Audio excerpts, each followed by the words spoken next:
Welcome. Well, you're at home with Jim and Joy, and you are an important part of our EWTN family, and we are delighted that you have welcomed us into your home. You know, we would love to hear from you.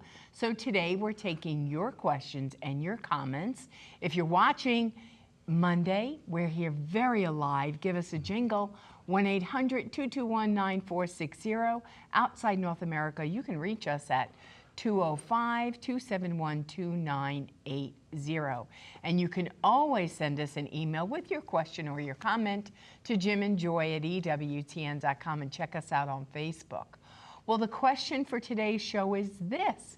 In light of Padre Pio's feast day, what is it that makes Saint Padre Pio so inspiring and endearing to you? And we're going to have a great show lineup when we've got so many comments and responses from people. And I would say inspiring, endearing, a devotion that you have, or just some of the facts you know about Padre Pio that are so wonderful and startling. So give us a call on that. Write us on Facebook, email us. We want to hear from you. Well, for me personally, Padre Pio was important. I had just converted to Catholicism in 2004. I was diagnosed with stage 3 colon cancer, and we had a relic from one of your family members of Padre Pio.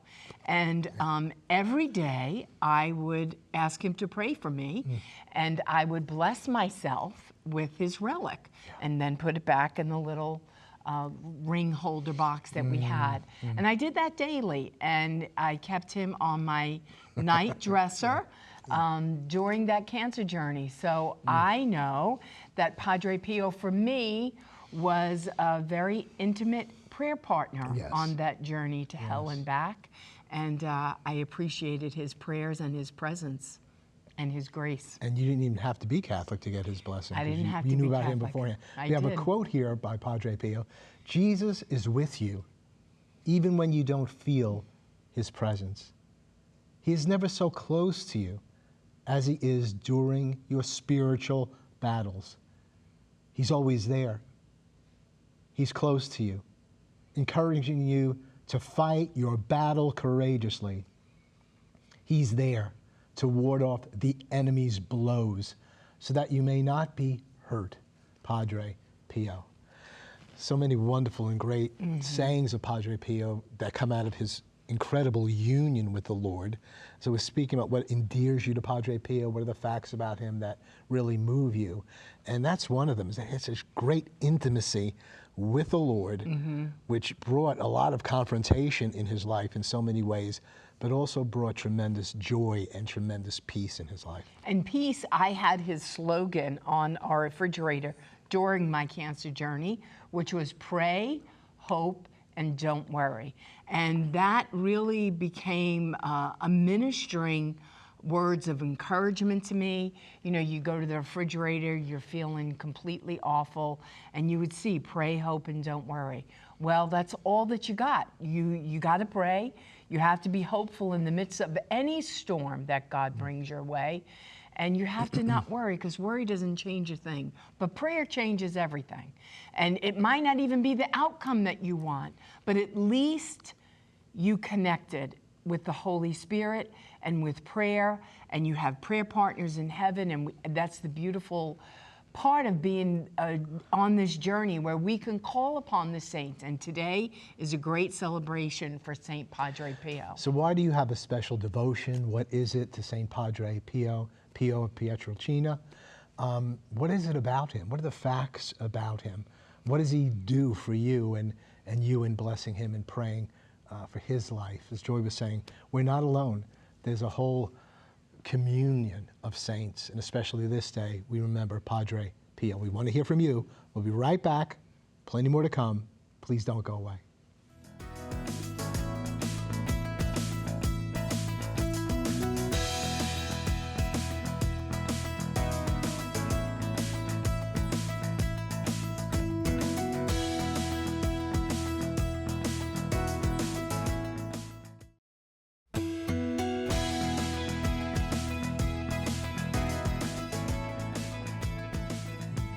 Well, welcome back. And remember that we're taking your questions and your comments on our show today. So if you're watching the live broadcast, you know it's Monday. Give us a jingle at 1-800-221-9460 outside North America. You can reach us at 205-271-2980. And you can always send us an email with your question or your comment to jimandjoy@ewtn.com and check us out on Facebook. So this is the question. What is it that makes Saint Padre Pio so inspiring and endearing to you? Now, I had just come into the Catholic Church, and a friend of ours gave us a statue of Padre Pio, and it's about this big, a big statue. And so at the center, we put him in our chapel. So you go in and he's there, and we have the tabernacle, and Jesus is there, and Mary, and we have the statue of Joseph, and it's a very holy, set apart place. And then we also have, I brought the relic of Padre Pio there, so it's in front of his statue. It's a cloth that he used to wash his hands before doing Holy Eucharist. Yeah. So when I have a client that's really difficult, and we've just done everything to her and shared the gospel of life with her, and she saw her baby on the ultrasound, and she is still considering to have an abortion. I go back into the chapel and pray to Saint Padre Pio. It's like, I need you to help this girl choose life by the time she walks out our front door and gets to our back parking lot. And I call upon him, and sometimes we have great miraculous turnarounds. So it's good to have prayer partners in heaven, and Padre Pio is one warring prayer partner. So we want to hear from you about your relationship, your devotion to Padre Pio. We have today a special guest, John Elson. He's on the phone, EWTN Director of Program and Acquisitions and Co-Production, so he's really doing a lot. John, what do you have for us today revolving around St. Padre Pio? Well, hi, Jim. How are you doing? Appreciate you, Joy. I'm really honored to hear your testimony. And I want to just talk briefly about a new docudrama that we have currently premiering today on the Feast of Padre Pio that viewers can see on our on-demand site, which is ondemand.ewtn.com.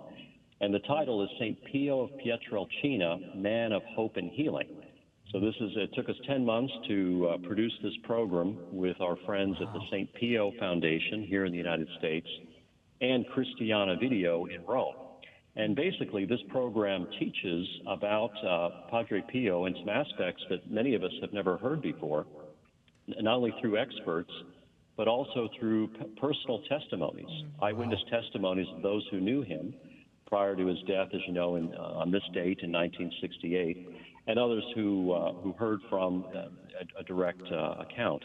And one of the things that, there's a number of things actually that we present in the program that are quite surprising that people may not know. First of all is the great poverty that Padre Pio was raised in. He was raised, as you know, in San Giovanni Rotondo, which is a small village in the Puglia region, which is in southern Italy. He had been exposed to the Capuchins, the Franciscan friars, through a friar Camillo, who would visit the village. And he said as a young boy, as a young Francesco Forgione, said, one day I want to be a bearded friar.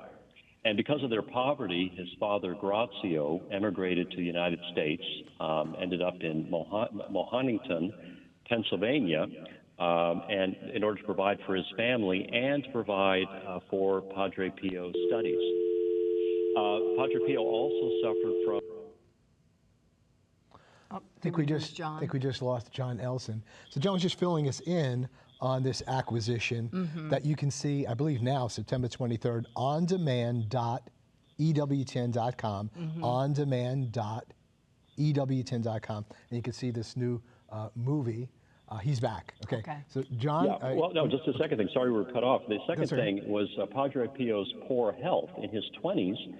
Many people don't realize that he was suffering from a very acute form of tuberculosis. What was really unusual is that when he was already ordained to the priesthood, but when he wanted to join his friars in Pietrelcina, where the convent is located, approximately a mile and a half from his village of San Giovanni Rotondo, he would get terribly sick. and he'd have to then return home for 7 years of this. So this constant sickness, his fever at times is reported to have reached 106 to 108 degrees Fahrenheit. Human thermometers would break, and they had to use those that they would use for horses. As you know, he had the stigmata, the wounds of our Lord, for more than 50 years. He had physical combat with the devil in his own cell as a friar. And also, one of the things that we explain in the program is that the devotion to Padre Pio here in the United States actually is owed to, it was because of the interactions of U.S. military personnel in San Giovanni Rotondo in that part of Italy during the Second World War. And so we have actor Gary Sinise, who has done amazing work for the veterans, retelling that story. We have other testimonies from Elias Steluto, who is the official photographer of Padre Pio, now an elderly man, and other actor Robert Davi, actor Joe Mantegna, who not only provides his own testimony, but also narrates the entire program. So we really have a celebration of Padre Pio in this program. And the one final thing I wanted to mention is that this program also dispels many myths about Padre Pio. One in particular, many people see Padre Pio as a very grumpy, angry person that would throw people out of his confessional. In actuality, according to these eyewitness testimonies, he was a jovial and joking, had a jovial and joking personality. He was a very funny storyteller and had extraordinary sweetness. So we really encourage our viewers, our EWTN family, to enjoy this program, to allow Padre Pio to bless them, and that all of these different spiritual insights and the spiritual richness that Padre Pio can bring to us as we journey towards the kingdom is something that really you can't miss. So please visit our on-demand site, ondemand.ewtn.com. John, thank you so much. John. Keep up your great work. You're blessing so many with these beautiful movies and presentations.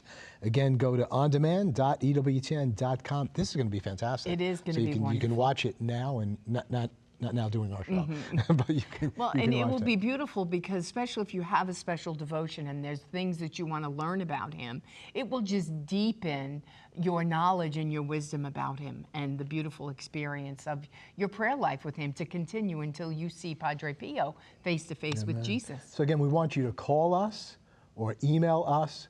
Why is Padre Pio so endearing, inspiring for you? What is it about him? What have you learned about him? So we want to hear from you. We have a caller now, Bob. Bob, what's your take on Saint Padre Pio? Why are you so inspired by him? What is it about him that touches you? Bob? Yes. Padre Pio, I guess, sort of simple, but, his ability to read people has really helped me to draw myself closer to Jesus, to look deeper at my spiritual life. If you want to pray to him knowing that he can read you, then certainly you want to be truthful in what you pray for. He's really given me hope, and spiritual encouragement. I pray to him and recognize my guardian angel regularly through his help. I ask him to send his guardian angel to others to pray with them and for their needs. And I guess,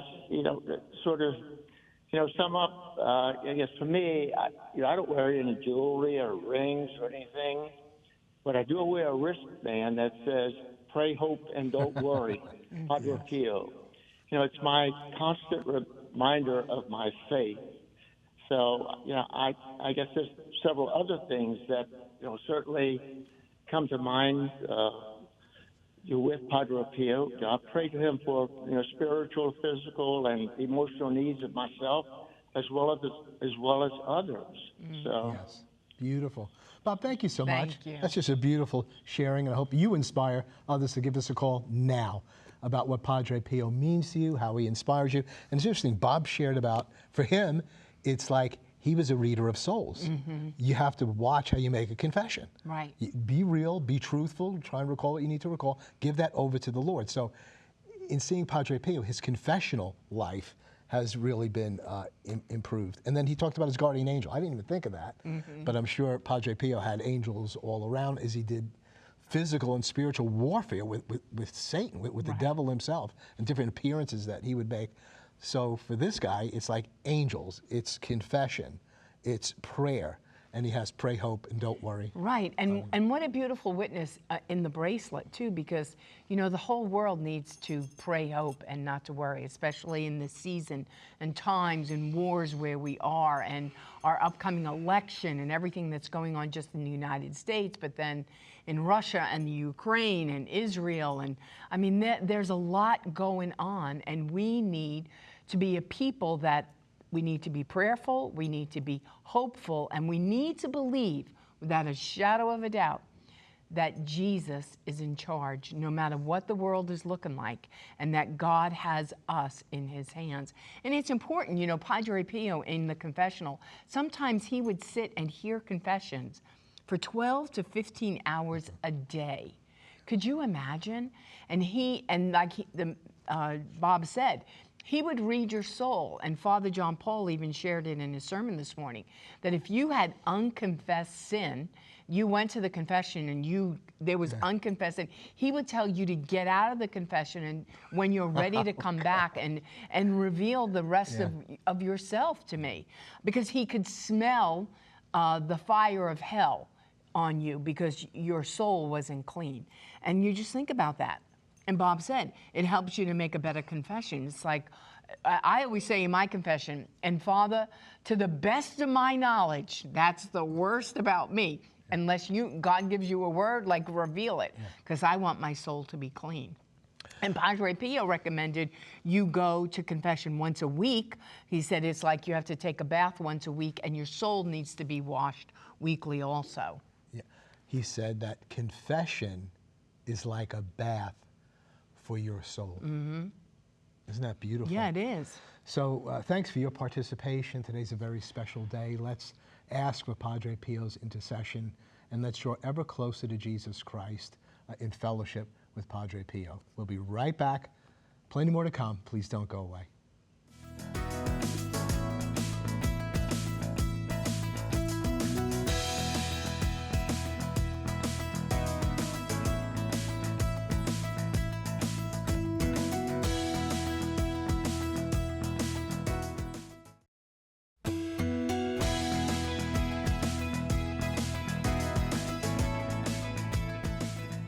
Welcome back. Well, we're going to hear a wonderful words of wisdom, as we always do, from the pop checks. And we did get a comment and said, I admire Padre Pio's strength and courage, and I trust in God. He's just a great example for us all. And that's Joe from Facebook. I think we're going to the pop checks now, and we'll hear what they have to say to instruct us in marriage and in the family.